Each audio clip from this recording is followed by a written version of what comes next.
অত্যন্ত বিপদগ্রস্ত অবস্থায় তাকে হাসপাতাল নিয়ে যাওয়া হয়। এখান থেকে ছাত্ররা ভ্যান গাড়িতে তাকে সে জায়গাতে অন দ্য স্পটে মারা গেছে।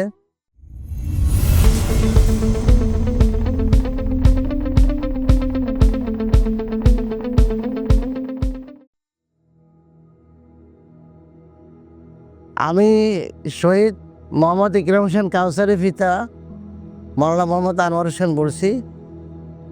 আমার ছেলে গত 19/7/2024 রোজ শুক্রবার 4:15 দক্ষিণ সিটি পাতলাখান রোড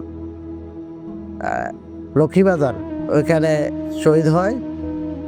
পুলিশ এবং দুর্বৃত্তদের আক্রান্তে তার মাথার মধ্যে গুলিবিদ্ধ হয়। গুলিবিদ্ধ হওয়ার সাথে সাথে অত্যন্ত বিপদগ্রস্ত অবস্থায় তাকে হাসপাতাল নিয়ে যাওয়া হয়। এখান থেকে ছাত্ররা ভ্যান গাড়িতে তাকে সে জায়গাতে অন দ্য স্পটে মারা গেছে। পরক্ষণে আসি আমি, এরা খবর পাইয়ে রাত্রে আসলাম। পরদিন অনেক প্রতিকূল পরিবেশে তাকে নিয়ে দেশের বাড়িতে দাফন করছি। আমার দেশের বাড়ি ফেনী, কোরশান থানা, চিতলি ইউনিয়ন 2 নং ওয়ার্ড। তো আসলে সাংবাদিক বৃন্দ ভাইয়েরা কথা বলার জন্য বলতে গেলে পিছনে অনেক কথা। আমাদের এলাকায় কোরশান থানাতে শুরু করি 3বার বন্যা আক্রান্ত, আমাদের ঘরের মধ্যে বুক সমান পানি ছিল।